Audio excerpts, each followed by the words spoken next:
आज आपण types of cleavage of a covalent bond, free radical, carbocation हा point बघणार आहोत. त्यातील types of cleavage of a covalent bond मधील एक जो पॉइंट आहे तो आपण याआधी बघितलेला आहे. तो टाइप आहे होमोलायटिक फिशन. तर होमोलायटिक फिशन आपण सिमेट्रिकल ब्रेकिंग आहे कोव्हॅलंट बॉन्डचं between the two atoms such that each atom retain one electron of the shared pair forming a free radical is known as a homolytic fission. हा part बघितलेला होता. Homolytic fission जे आहे bond break झाल्यानंतर free radical इथे form होता. मग त्या एक्झाम्पल होतं मिथिल क्लोराईड अल्ट्राव्हायलेट लाईटच्या सानिध्यामध्ये होमोलायटिक फिशन होतं. मिथाइल फ्री रॅडिकल आणि क्लोरीन रॅडिकल जो आहे तो या ठिकाणी फॉर्म होत असतो. तर त्यानंतर होमोलायटिक फिशन झाल्यानंतर दुसरा जो पॉइंट आपल्याला आज पाहायचा आहे, होमोलायटिक फिशन नंतर दुसरा आहे हेट्रोलायटिक फिशन. आणि होमोलायटिक फिशनचे जे काही महत्त्वाचे पॉइंट आहे ते आता आपण बघणार आहोत. The movement of a single headed arrow or fish hook, जी इलेक्ट्रॉन जे असणार आहे, इलेक्ट्रॉनची मुवमेंट ही सिंगल हेडेड ॲरो जे आहे, फिश लाईक ॲरो, आता बुकमध्ये असा या पद्धतीने दिलेला आहे, परंतु ॲक्च्युली त्यातला एक जी साईड असणार आहे ती एक साईड सुद्धा आपल्याला कमी पाहायला भेटते. म्हणजे एकच साईड जी आहे ती आपल्याला फक्त या पद्धतीने एक सिंगल साईड फक्त ॲरोची ही असणार आहे. Movement of a single headed arrow or fish hook, असा फिश सारखा जो हुक आहे त्या पद्धतीने त्या इलेक्ट्रॉनची मुवमेंट असते. बुकमध्ये आपल्याला सुरुवातीला जो ॲरो आपण बघितला होता त्या पद्धतीने होता, परंतु ॲक्च्युली तो आता जी मी कन्व्हर्जन केलेला आहे त्या पद्धतीने तो फिश हुक सारखा ॲरो जो आहे तो पाहायला मिळतो इलेक्ट्रॉनची मुवमेंट दाखवताना. In this fission each departing species are electrically neutral. आणि यामध्ये जे होमोलायटिक फिशन होतं याच्यामधून जी बाहेर पडणारी प्रत्येक जी स्पेसिस असणारी ती इलेक्ट्रिकली न्यूट्रल असणार आहे. It is a electrically neutral. Then and contain are unpaired electron called free radical. आणि त्याच्याकडं जे अनपेअर्ड इलेक्ट्रॉन असणार आहे, अनपेअर्ड म्हणजे सिंगल इलेक्ट्रॉन असतात, त्या सिंगल इलेक्ट्रॉनला म्हटलं जातं फ्री रॅडिकल. थोडक्यात काय तर सिंगल हेडेड ॲरो म्हणजे काय हे तुम्हाला सुरुवातीला सांगितले, त्यालाच फिश हुक ॲरो असं म्हटलं जातं. इलेक्ट्रॉनची जी मुवमेंट आहे ती मुवमेंट या फिश हुक ॲरोने दाखवली जाते. त्याच्यानंतर जे काही डिपार्टिंग स्पेसिस असतात त्या इलेक्ट्रिकली न्यूट्रल असणार आहे. आणि त्याच्यामध्ये जे अनपेअर्ड इलेक्ट्रॉन असतात, एक इलेक्ट्रॉन असणाऱ्या स्पेसिसला म्हटलं जातं free radical. Free radical is unstable. आणि जे फ्री रॅडिकल असतं ते सगळ्यात अनस्टेबल असतं. अनस्टेबल म्हणजे काय, ते फार रिॲक्टिव्ह असतं. पुढे पण सांगितलेलं आहे अँड रिॲक्टिव्ह स्पेसिस, त्या रिॲक्टिव्ह असणार आहे, अनस्टेबल असतं. आणि अनस्टेबल असल्यामुळं ते पटकन काय होतं, रिॲक्ट होण्याची त्याची जास्त क्षमता असते. And having a tendency to accept and electron forming a pairing. आणि त्यांची टेंडन्सी म्हणजे वृत्ती, त्याचा स्वभाव काय असतो, ॲक्सेप्ट अँड इलेक्ट्रॉन ॲक्सेप्ट करण्याचा त्याचा स्वभाव असणार आहे, वृत्ती असणार आहे. आणि इलेक्ट्रॉन ॲक्सेप्ट केल्यानंतर तिथं परत पेअरिंग जे आहे ते फॉर्म करण्याचा त्याचा स्वभाव हा असणार आहे. आणि पेअरिंग फॉर्म झाल्यानंतर तिथं कोव्हॅलंट बॉन्ड जो आहे तो त्या ठिकाणी फॉर्म होत असतो. त्याच्यामुळे जे फ्री रॅडिकल असतात ते अनस्टेबल असतात, जास्त रिॲक्टिव्ह असतात. रिॲक्टिव्ह असल्यामुळं, अनस्टेबल असल्यामुळे ते लगेच दुसऱ्या ॲटमचा एखादा इलेक्ट्रॉन स्वतःकडे ॲक्सेप्ट करण्याची क्षमता ठेवतात, स्वभाव ठेवतात, टेंडन्सी ठेवतात. आणि तिथं एक स्वतःचा इलेक्ट्रॉन एक दुसऱ्या ॲटमचा इलेक्ट्रॉन असा त्यामध्ये कोव्हॅलंट बॉन्ड फॉर्म करतात. The fission takes place at high temperature. हे जे फिशन आहे ते हाय टेम्परेचरला होत असतं, किंवा in presence of ultraviolet light or suitable peroxide or in the non polar solvent. काही सुटेबल परऑक्साईड म्हणजे सोडियम परऑक्साईड, हायड्रोजन परऑक्साईड अशा सानिध्यात, किंवा जे काही नॉन पोलर आहे, पोलर सॉल्व्हंट वॉटर लक्षात ठेवा, आणि नॉन पोलर जे सॉल्व्हंट आहे मग त्याच्यामध्ये मिथॅनॉल असेल, क्लोरोफॉर्म असेल, असे काही नॉन पोलर देखील सॉल्व्हंट जे आहे ते तुम्ही लक्षात ठेवू शकता.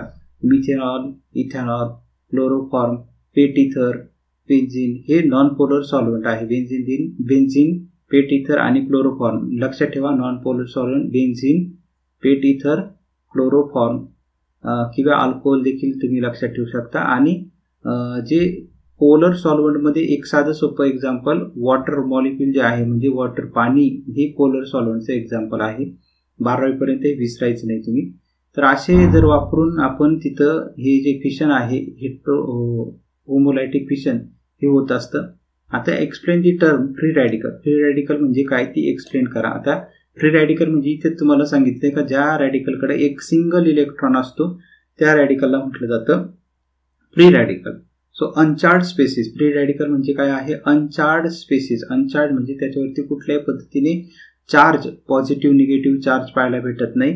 अनचार्ज स्पेसिस विथ इनकम्प्लीट ऑक्टेट, त्याचं ऑक्टेट कसं असणार आहे, इनकम्प्लीट असणार आहे, विच इज इलेक्ट्रिकली न्यूट्रल, आणि ते इलेक्ट्रिकली न्यूट्रल असतं. And content and unpaired electron, आणि त्याच्याकडे काय असणार आहे, अनपेअर्ड इलेक्ट्रॉन, किंवा तुम्ही म्हटलं त्याला it contain a single electron, it is called as a free radical असं जरी म्हटलं तरी चालेल. ज्या रॅडिकलकडे एक सिंगल इलेक्ट्रॉन आपल्याला पाहायला भेटतो त्या रॅडिकलला म्हटलं जातं फ्री रॅडिकल, किंवा अनपेअर्ड इलेक्ट्रॉन जरी तुम्ही शब्द वापरला तरी चालेल. तर फ्री रॅडिकल ही अनचार्ज स्पेसिस आहे, त्याच्यावरती कुठल्याही पद्धतीने पॉझिटिव्ह निगेटिव्ह चार्ज पाहायला भेटत नाही. त्याचं ऑक्टेट हे इनकम्प्लीट ऑक्टेट असतं, ते इलेक्ट्रिकली न्यूट्रल असतं. And it content unpaired space, unpaired electron, आणि त्याच्याकडे अनपेअर्ड इलेक्ट्रॉन हे आपल्याला पाहायला भेटतात. सर्वात महत्त्वाचं त्याच्याकडे एक सिंगल इलेक्ट्रॉन जो आहे तो पाहायला मिळत असतो, त्याला म्हटलं जातं radical. Free radical are highly reactive and short lived. Free radical जे आहे ते फार रिॲक्टिव्ह असतं. का बरं ते जास्त रिॲक्टिव्ह असतं, कारण ते फार अनस्टेबल असतं. आता तुम्ही अभ्यास का करताय, तर तुम्हाला स्टॅबिलिटी मिळवायची. केमिस्ट्रीमध्ये प्रत्येक गोष्ट जी आहे ती स्टॅबिलिटीसाठी केली जाते. तुम्ही अभ्यास करताय, लेक्चर अटेंड करताय, लेक्चर का अटेंड करायचं आहे, तर तुम्हाला काहीतरी स्टॅबिलिटी मिळवायची, अभ्यास करायचा आहे, नोकरी मिळवायची आहे, पुढे गेल्यानंतर स्टेबल व्हायचं आहे, म्हणजे थोडक्यात स्टॅबिलिटी तुम्हाला मिळवायची आहे. आणि त्याच्यामुळेच इथे हा देखील जो पार्ट आहे, हा देखील जे फ्री रॅडिकल असणारे ते खूप रिॲक्टिव्ह असतात, शॉर्ट लाईव्ड असतात. आणि हे सर्व कशासाठी चाललेलं आहे, तर ते स्टॅबिलिटी मिळवण्याकरता ते शॉर्ट लाईव्ड असतात, आणि पटकन दुसऱ्या ॲटमचा एखादा इलेक्ट्रॉन स्वतःकडे ॲक्सेप्ट करतात आणि ते स्टेबल होत असतात. त्याच्यामुळे ते शॉर्ट लाईव्ड आपल्याला पाहायला मिळतं. शॉर्ट लाईव्ह म्हणजे कमी काळ जगतात. का कमी काळ जगतात, कारण त्यांच्याकडे स्वतःकडे एकच इलेक्ट्रॉन असतो. तर त्यांची टेंडन्सी, त्यांचा स्वभाव कसा असतो का ते दुसऱ्याचा एक इलेक्ट्रॉन पटकन स्वतःकडे घेतात, आणि मग ते फ्री रॅडिकल राहत नाही, आणि मग ते नवीन बॉन्ड फॉर्म करतात. त्याच्यामुळे त्याला म्हटलं गेलेलं आहे शॉर्ट लाईव्ड. त्यानंतर पुढचा जो पार्ट आहे तो आपल्याला पाहायचा आहे, state the hybridisation of a carbon free radical and it's geometry. जे कार्बन फ्री रॅडिकल जे आहे, फ्री रॅडिकल म्हणजे आत्ताच आपण बघितले का त्याच्याकडे एक इलेक्ट्रॉन जो आहे तो पाहायला मिळत असतो, आणि त्याची जॉमेट्री एक्सप्लेन करा. तर इथं आपण CH3 कार्बन प्लेनमध्ये हा हायड्रोजन आलेला आहे, प्लेनच्या पाठीमागे हा गेलेला आहे, हा एक हायड्रोजन, आणि तुम्ही ज्या साईडला बघत आहात तुमच्या साईडला हा हायड्रोजन आहे. तुमच्या विरुद्ध बाजूला तुम्ही ज्या उदाहरणार्थ कार्बन एखाद्या प्लेनमध्ये आहे, हा वहीमध्ये कार्बन आहे, त्याच प्लेनमध्ये हायड्रोजन ॲटम आहे. नोटबुकच्या पाठीमागे हा हायड्रोजन गेलेला आहे, आणि तुम्ही ज्या साईडने बघताय तुमच्या साईडला हा हायड्रोजन आलेला आहे. टुवर्ड्स व्ह्यूवर याला म्हटलं जातं, टुवर्ड्स व्ह्यूवर. ही जी अशी लाईन जर असेल या पद्धतीने, आपण ती सॉलिड वेज बघितलेला आहे, डॅश वेज बघितलेला आहे, ती सॉलिड वेज आहे. हा तुमच्याकडे हायड्रोजन असणार आहे, towards you, away from you, तुमच्यापासून दूर असणार आहे. अँड विदिन द प्लेन, हा कार्बन आणि हायड्रोजन विदिन द प्लेन असणार आहे. So this is the shape of a methyl free radical.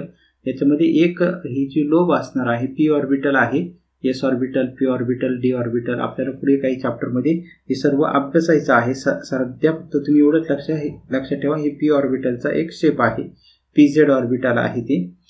So a carbon free radical is sp2 hybridise and it has a planar trigonal geometry. याची जी geometry असणार आहे ती geometry कशी असणार आहे, प्लेनर ट्रायगोनल जॉमेट्री त्याची ही असणार आहे. Geometry is planar trigonal geometry. त्याची जॉमेट्री ही प्लेनर ट्रायगोनल पाहायला भेटते. आणि कार्बनचं हायब्रिडायझेशन कोणतं पाहायला भेटतं, sp2 हायब्रिडायझेशन. हा जो कार्बन ॲटम आहे त्याचं हायब्रिडायझेशन sp2 हायब्रिडायझेशन, आणि जॉमेट्री त्याची असणार आहे फ्री रॅडिकलमध्ये प्लेनर ट्रायगोनल जॉमेट्री. त्यानंतर पुढचा महत्त्वाचा पार्ट जो आहे, how are alkyl free radical are classified. Alkyl free रॅडिकलचं क्लासिफिकेशन कसं केलं जातं, mention the stability order in alkyl free radical. Stability order सांगा.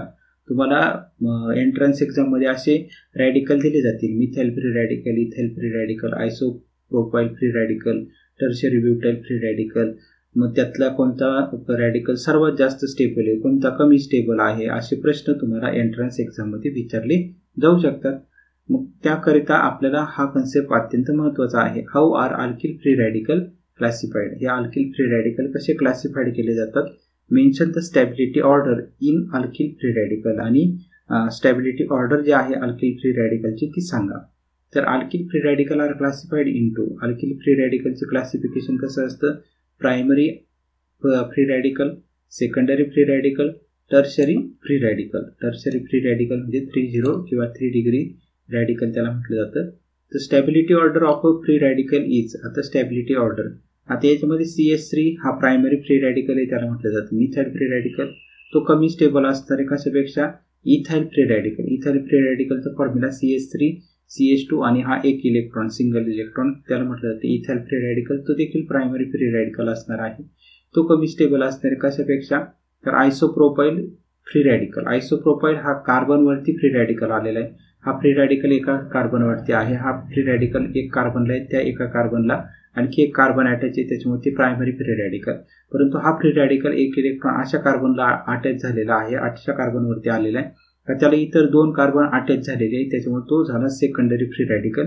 म्हणजे आयसोप्रोपाइल फ्री रॅडिकल हा सेकंडरी फ्री रॅडिकल आहे.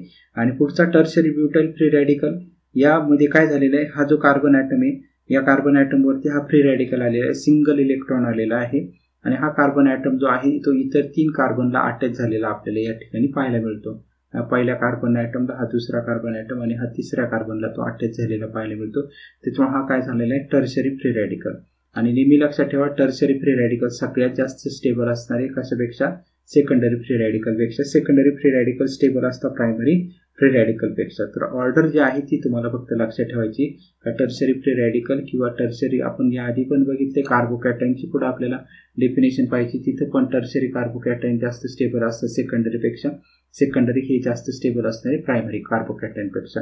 तसंच फ्री रॅडिकलची ऑर्डर तुम्हाला लक्षात ठेवायची, का टर्शरी हा जास्त स्टेबल असणारे फ्री रॅडिकल सेकंडरी फ्री रॅडिकलपेक्षा, सेकंडरी फ्री रॅडिकल हा जास्त स्टेबल असणारे प्रायमरी फ्री रॅडिकलपेक्षा. त्याच्यानंतर पुढचा जो पार्ट आहे हेट्रोलायटिक फिशन. आपण होमोलायटिक फिशन बघितलं होतं.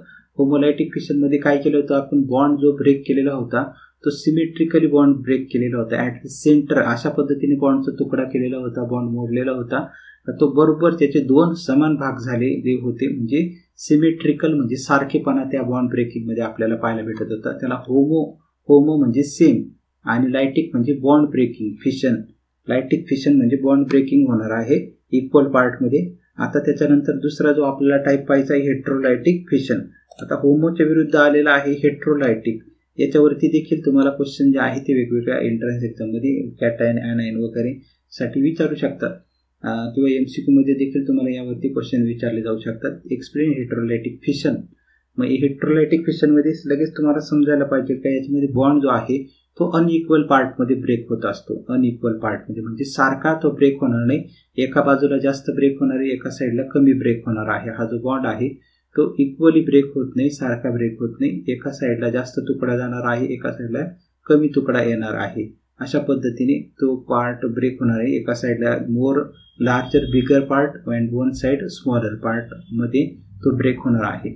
So unsymmetrical breaking of a covalent bond between the 2 atoms. Unsymmetrical breaking होणार आहे.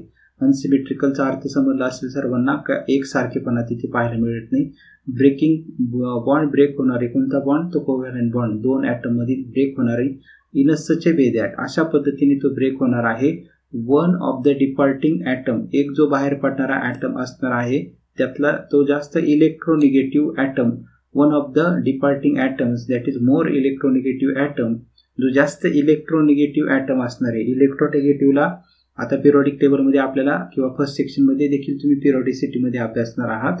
तर इलेक्ट्रोनिगेटिव्ह म्हणजे मराठीमध्ये एका शब्दात सांगतो स्वार्थीपणा. स्वार्थी म्हणजे जे व्यक्ती स्वार्थी असतात त्यांना फक्त घ्यायचं माहिती असतं.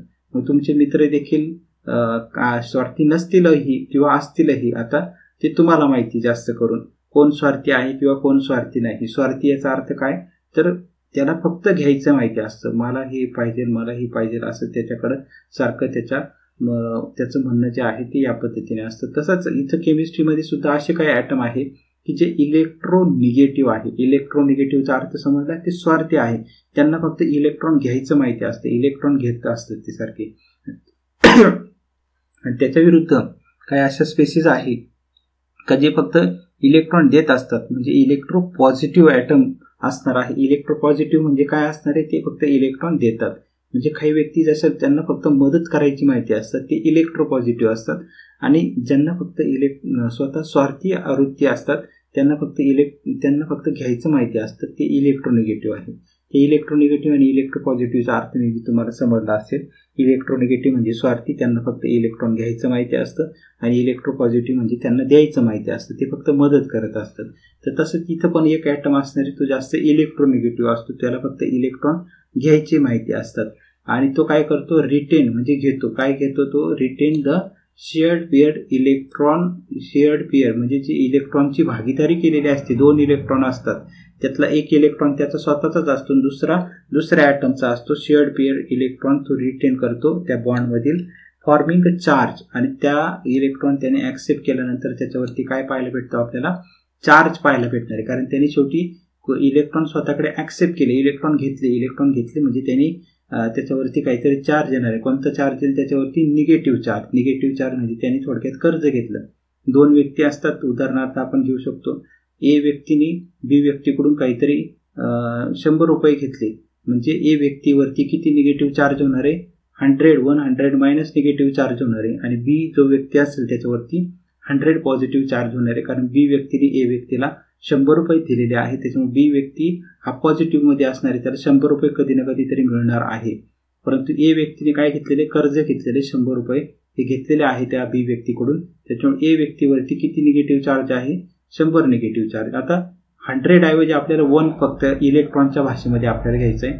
ए व्यक्ती आहे आणि बी व्यक्ती आहे. तर ए व्यक्ती आणि बी व्यक्ती, या बी व्यक्तीने काय केले, 2 इलेक्ट्रॉन आपल्याला या ठिकाणी आपल्याला पुढे पाहायचंय. चार्ज इथे ए पॉझिटिव्ह आणि एक बी निगेटिव्ह, एक पॉझिटिव्ह चार्ज एक निगेटिव्ह चार्ज इथे फॉर्म झालेला आहे. आणि त्या फिशनलाच काय म्हटलं जातं, हेट्रोलायटिक फिशन असं म्हटलं जातं, का ज्या ठिकाणी अनसिमेट्रिकल ब्रेकिंग होतं कोव्हॅलंट बॉन्डचं 2 ॲटममध्ये. आणि त्यातला एक जो ॲटम असणार आहे तो जास्त इलेक्ट्रोनिगेटिव्ह असतो, आणि तो स्वतःकडे इलेक्ट्रॉनची पेअर जी आहे ती स्वतःकडे इलेक्ट्रॉनची पेअर ॲक्सेप्ट करतो, आणि त्याच्यावरती चार्ज जो आहे तो जनरेट होत असतो. या टाईपच्या फिशनला काय म्हटलं जातं, heterolytic fission. This fission can be shown as, आता ते फिशन आपल्याला पाहायचं आहे. आता उदाहरणार्थ इथं आपण बघूयात, हा जो ए ॲटम आहे, हा ए ॲटमकडं एक इलेक्ट्रॉन आहे. फॉर एक्झाम्पल हा ए ॲटमचा एक इलेक्ट्रॉन आहे, आणि दुसरा बी ॲटम जो आहे त्या बी ॲटमचा एक इलेक्ट्रॉन, आपण हा क्रॉसचा इलेक्ट्रॉन जो आहे तो बी ॲटमचा इलेक्ट्रॉन आपण म्हणूयात का बी ॲटमकडचा हा इलेक्ट्रॉन आहे रेड कलरमध्ये. मग आता काय होणार आहे, बी ॲटम हा जास्त इलेक्ट्रोनिगेटिव्ह आहे. बी ॲटम काय आहे, इलेक्ट्रोनिगेटिव्ह म्हणजे मी तुम्हाला सांगितलं स्वार्थी इथून. मग ए ॲटम काय होणार आहे, इलेक्ट्रोपॉझिटिव्ह होईल, बी ॲटम काय होईल, इलेक्ट्रोनिगेटिव्ह. मग एचा हा ब्ल्यू कलरचा इलेक्ट्रॉन आहे, बीचा रेड कलरचा इलेक्ट्रॉन आहे. ए आणि बी मध्ये इलेक्ट्रोनिगेटिव्ह कोण आहे, तर बी इज मोर इलेक्ट्रोनिगेटिव्ह दॅन ए. जो बी ॲटम आहे हा बी ॲटम जास्त स्वार्थी असल्यामुळे हे दोन्ही इलेक्ट्रॉन तो स्वतःकडे ॲक्सेप्ट करेल. स्वतःकडे ॲक्सेप्ट केल्यामुळे काय होणार आहे, हा बीचा रेड कलरचा इलेक्ट्रॉन त्याचा स्वतःचाच होता, परंतु त्याने एक इलेक्ट्रॉन कोणत्या ॲटमचा घेतला, ए ॲटमचा एक इलेक्ट्रॉन स्वतःकडे घेतला. आणि त्याच्यामुळे तुम्हाला इथं पाहायला भेटेल बीचा हा रेड कलरचा इलेक्ट्रॉन त्याचा स्वतःचा आहेच, परंतु त्यांनी काय केला, हा ब्ल्यू कलरचा इलेक्ट्रॉन जो आहे हा ए ॲटमचा होता, तो ए ॲटमचा इलेक्ट्रॉन त्यांनी स्वतःकडे ॲक्सेप्ट केला. आणि ॲक्सेप्ट केल्यानंतर हा बी ॲटमने एक इलेक्ट्रॉन ए ॲटमचा ॲक्सेप्ट केला, त्याच्यामुळे त्याच्यावरती कोणता चार्ज आपल्याला जनरेट झालेला पाहायला भेटतो, निगेटिव्ह चार्ज. आणि त्यालाच काय म्हटलं जातं, ॲनाईन असं म्हटलं जातं, की ज्या ॲटमवरती निगेटिव्ह चार्ज असतो त्याला ॲनाईन म्हणायचं. नेहमी लक्षात ठेवा, the species that carries negative charge it is called as anion. ज्या स्पेसिसवरती निगेटिव्ह चार्ज असतो त्याला ॲनाईन असं म्हटलं जातं. आता याच्यामध्ये A atom donate 1 electron to the B atom. A ॲटमने एक इलेक्ट्रॉन बी ॲटमला डोनेट केलेला आहे. After donation of 1 electron A atom carries a positive charge. आणि ए ॲटम जो आहे तो त्याच्यावरती पॉझिटिव्ह चार्ज हा जनरेट होणार आहे. का ए ॲटमवरती पॉझिटिव्ह चार्ज जनरेट झाला, का ए ॲटमवरती पॉझिटिव्ह चार्ज आपल्याला पाहायला भेटला, कारण ए ॲटमचा हा जो ब्ल्यू कलरचा इलेक्ट्रॉन होता तो कोणत्या ॲटमने घेतला, बी ॲटमने घेतला. आणि त्याच्यामुळे ए ॲटमवरती पॉझिटिव्ह चार्ज हा जनरेट झालेला आपल्याला पाहायला भेटला. आणि ज्या ॲटमवरती पॉझिटिव्ह चार्ज असतो त्याला काय म्हटलं जातं, कॅटायन असं म्हटलं जातं. हे झालं हेट्रोलायसिस, म्हणजे ए ॲटमचा इलेक्ट्रॉन बी ॲटमने घेतला, त्याच्यामुळे ए ॲटमवरती पॉझिटिव्ह चार्ज. बी ॲटमचा इलेक्ट्रॉन रेड कलरचा होताच, परंतु त्यांनी ए ॲटमचा ब्ल्यू कलरचा इलेक्ट्रॉन स्वतःकडे घेतला, आणि हे दोन इलेक्ट्रॉन, एक त्या बीचाच आहे एक एचा इलेक्ट्रॉन स्वतःकडे घेतल्यामुळे त्याच्यावरती एक निगेटिव्ह चार्ज जनरेट झालेला आहे, कारण त्याने एक इलेक्ट्रॉन ए ॲटमकडून घेतलेला आहे. त्यात ए वरती पॉझिटिव्ह चार्ज म्हणजे तो कॅटायन झाला, बी वरती निगेटिव्ह चार्ज म्हणजे तो ॲनायन झाला. आता उलट परिस्थिती आपल्याला तयार करायची. आता इथे इलेक्ट्रॉन कुणी घेतला तर इलेक्ट्रॉन बी ॲटमने स्वतःकडे इलेक्ट्रॉन ॲक्सेप्ट केले. त्याच्यामुळे ॲरोची डायरेक्शन व्यवस्थित पाहून घ्या. ॲरो कुठं जातं, इलेक्ट्रॉन कोणत्या ॲटमकडे चालले, सगळे बी ॲटमकडे इलेक्ट्रॉन चालले.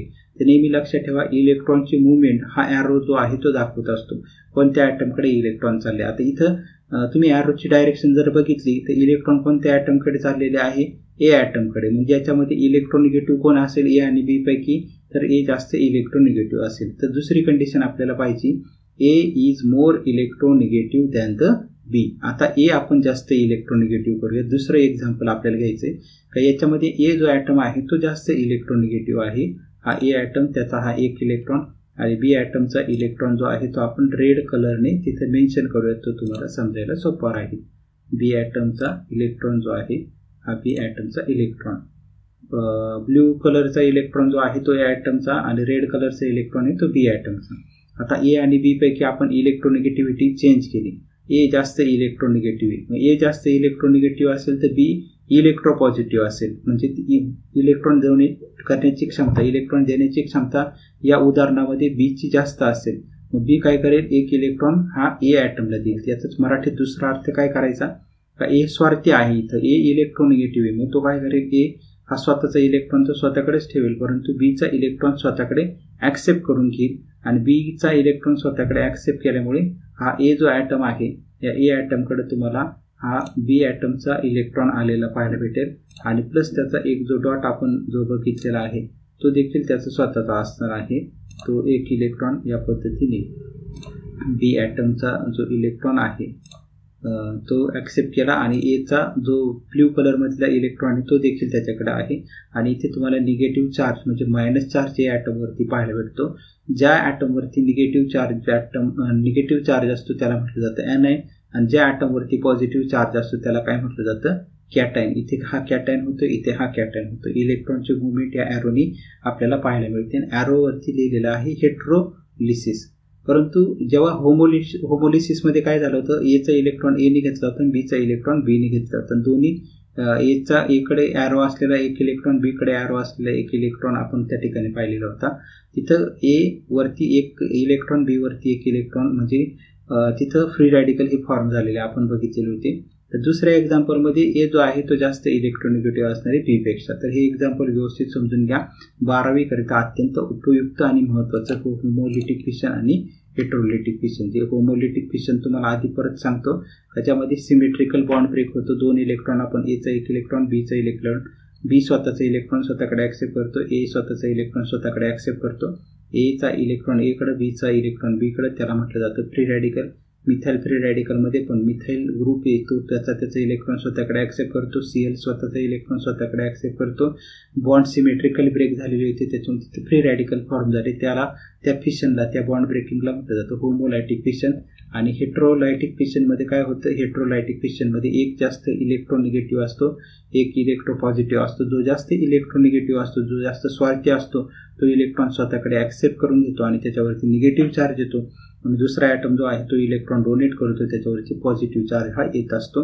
या पद्धतीने पहिल्यामध्ये बी जास्त इलेक्ट्रोनिगेटिव्ह, त्याच्यामुळे इलेक्ट्रॉन दोन्ही त्याने ॲक्सेप्ट केले, त्याच्यामुळे त्याच्यावरती निगेटिव्ह चार्ज आला, एवरती पॉझिटिव्ह चार्ज जनरेट झाला. दुसऱ्या एक्झाम्पलमध्ये ए जो आहे तो जास्त इलेक्ट्रोनिगेटिव्ह आहे, बी कमी इलेक्ट्रोनिगेटिव्ह आहे. एने दोन्ही इलेक्ट्रॉन ॲक्सेप्ट केले डॉट आणि क्रॉसचा, आणि त्याच्यामुळे ए वरती निगेटिव्ह चार्ज आला आणि बी वरती पॉझिटिव्ह चार्ज आला. ज्याच्यावरती पॉझिटिव्ह चार्ज असतं त्याला म्हटलं जातं कॅटायन, ज्याच्यावरती निगेटिव्ह चार्ज असतं त्याला म्हटलं जातं ॲनायन. दुसऱ्या कंडिशनमध्ये ए is more electronegative than the बी. हे एक्झाम्पल परफेक्ट करून ठेवा. दिस फिशन म्हणजे हे जे हेट्रोलायटिक फिशन आहे, this fission takes place when two bonding atom differ largely in electronegativity. जेव्हा दोन हे जे हेट्रोलायटिक फिशन केव्हा येतं, तर हेट्रोलायटिक फिशन येत असताना जेव्हा दोन ॲटममध्ये जे दोन बॉन्डिंग ॲटम असणार आहे त्यांच्यामध्ये इलेक्ट्रोनिगेटिव्हिटीचा डिफरन्स जर जास्त असेल तर आपल्याला हेट्रोलायटिक फिशन पाहायला मिळतं. The more electronegative atom retain electron pair, आणि जो जास्त इलेक्ट्रोनिगेटिव्ह ॲटम असणार आहे तो इलेक्ट्रॉनची जी पेअर आहे ती स्वतःकडे ठेवणार आहे and acquire a negative charge, आणि स्वतःवरती तो निगेटिव्ह चार्ज ॲक्वायर करतो, त्यालाच म्हटलं जातं ॲनायन.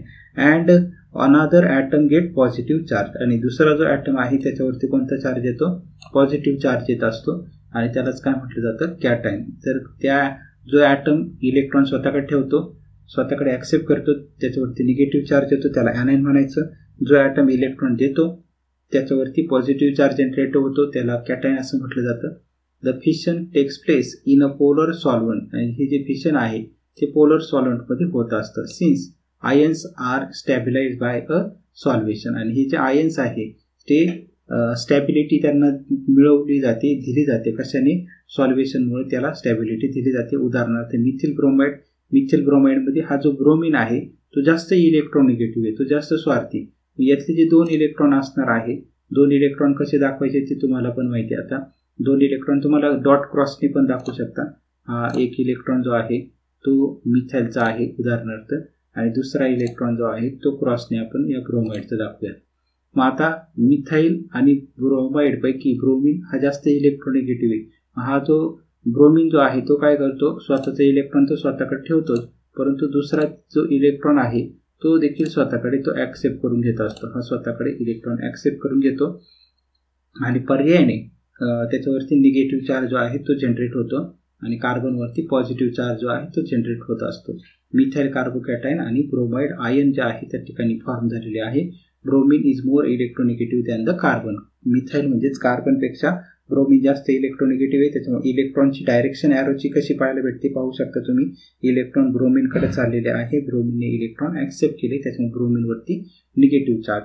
Organic reaction proceeding by heterolysis are called ionic or heteropolar or polar reaction. ज्या ऑर्गॅनिक रिॲक्शन आहे त्या ऑर्गॅनिक रिॲक्शन या शक्यतो हेट्रोलिटिक फिशनमुळे होत असतात. हेट्रोलिटिक कारण त्याच्यामध्ये जे ॲटम असणार आहे त्यांच्यामध्ये इलेक्ट्रोनिगेटिव्हिटीचा डिफरन्स जास्त पाहायला मिळतो.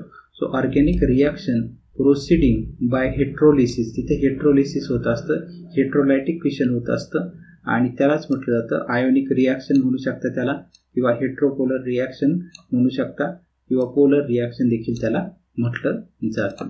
त्यानंतर distinguish between homolysis and हेट्रोलिसिस. Homolysis म्हणजे काय आणि हेट्रोलिसिस म्हणजे काय तो पार्ट आता आपण या ठिकाणी बघणार आहोत. होमोलिसिस आणि हेट्रोलिसिस. तो होमोलिसिस आणि हेट्रोलिसिसचा पार्ट आपण या ठिकाणी बघणार आहोत. तर सुरुवातीला पहिला जो पार्ट आहे होमोलिसिसमध्ये काय होतं, symmetrical breaking of a covalent bond, आणि हेट्रोलिसिसमध्ये काय होतं, unsymmetrical breaking of a covalent bond जे आहे ते होणार आहे. Unsymmetrical breaking of a covalent bond, इकडे होणार आहे symmetrical breaking of a covalent bond. आणि होमोलिसिसमध्ये आणखी एक महत्त्वाचा point, in which departing atom takes one electron from a bonding pair is called as a homolysis. आणि जो डिपार्टिंग ॲटम असणार आहे तो एक इलेक्ट्रॉन बॉन्डिंग पेअरकडून घेत असतो, त्याला म्हटलं जातं होमोलिसिस. आणि तो जो एक ॲटम असणार आहे की ज्याच्याकडे एक इलेक्ट्रॉन असणार आहे, त्या एक ॲटम असलेल्या एक इलेक्ट्रॉन असलेल्या ॲटमलाच काय म्हटलं जातं, फ्री रॅडिकल असं म्हटलं जातं. सो हेट्रोलिसिसमध्ये unsymmetrical breaking of a covalent bond in which one of the departing atom retain bonding pair. ती पूर्ण बॉन्डिंग पेअरच, एक ॲटम जो आहे जो जास्त इलेक्ट्रोनिगेटिव्ह असतो तो त्याच्याकडे बॉन्डिंग सगळे पेअर इलेक्ट्रॉन घेतो, आणि त्याला त्या टाईपच्या फिशनला म्हटलं जातं हेट्रोलिसिस. त्यानंतर होमोलिसिसमध्ये this type of a fission leads to the formation of a free radical. या होमोलिसिसमध्ये कोणते रॅडिकल फॉर्म होतात, तर फ्री रॅडिकल फॉर्म होतात, which are uncharged species bearing unpaired electron. आणि ह्या अनचार्ज स्पेसिस असणार आहे त्यांच्यावरती एक अनपेअर्ड इलेक्ट्रॉन या ठिकाणी पाहायला भेटतो, सिंगल इलेक्ट्रॉन त्या ठिकाणी पाहायला भेटतो. हेट्रोलिसिसमध्ये काय होतं, this type of a fission lead to the formation of a charge species. या ठिकाणी चार्ज स्पेसिस जे आहे such as ions, carbocation like or carbanion हे फॉर्म त्या ठिकाणी होत असतं. कार्बोकॅटायन म्हणजे काय, तर कार्बोकॅटायन म्हणजे कार्बन कॅरीज पॉझिटिव्ह चार्ज. कार्बेनियन म्हणजे काय, तर कार्बनवरती निगेटिव्ह चार्ज असेल तर त्याला कार्बेनियन असं म्हटलं जातं. त्यानंतर होमोलिसिसमध्ये तिसरा जो पॉईंट आहे, the bond between two atoms having a nearly the same electronegativity breaks in this way. हे होमोलिसिस कुठं होत असतं, तर दोन ॲटममध्ये इलेक्ट्रोनिगेटिव्हिटी जर सारखी असेल, इलेक्ट्रोनिगेटिव्हिटीचा डिफरन्स कमी असेल तर तिथं होमोलिसिस हे होत असतं. हेट्रोलिसिस केव्हा होतं? The bond between two atoms which differs widely in their electronegativity. इलेक्ट्रोनिगेटिव्हिटीचा डिफरन्स जर जास्त असेल, widely differ in their electronegativity break in this way. म्हणजे इलेक्ट्रोनिगेटिव्हिटीचा डिफरन्स कमी असेल, इलेक्ट्रोनिगेटिव्हिटी सारखी असेल तर होमोलिसिस, इलेक्ट्रोनिगेटिव्हिटीचा डिफरन्स जास्त असेल तर heterolysis. This takes place favourably in non polar solvent. आणि हे जे आहे होमोलिसिस हे नॉन पोलर सॉल्व्हंटमध्ये होत असतं आणि हेट्रोलिसिस आहे this takes place favourably in a polar solvent. Polar सॉल्व्हंटचं एक्झाम्पल मगाशी तुम्हाला सांगितलंय, वॉटर वगैरे जे आहे ते पोलर सॉल्व्हंट आहे. आणि जे नॉन पोलरचं एक्झाम्पल आपण बघितलं, नॉन पोलरचे बेन्झिन, पेट आणि क्लोरोफॉर्म हे नॉन पोलर एक्झाम्पल आहेत नॉन पोलर सॉल्व्हंटचे. तर हा जो डिफरन्स आहे 2 मार्काला तुम्हाला जर विचारला तर एक जो मुद्दा असणार आहे, एक पॉईंट जो आहे तो अर्ध्या मार्कासाठी तुम्हाला लिहायचा आहे. हाफ मार्कला हा एक पॉईंट विचारला जाऊ शकतो. म्हणजे 4 पॉईंटला तुम्हाला 2 मार्क जे आहे ते मिळू शकतात. त्यानंतर पुढचा जो पार्ट आहे तो नेक्स्ट पार्ट आपण नेक्स्ट लेक्चरला बघूयात.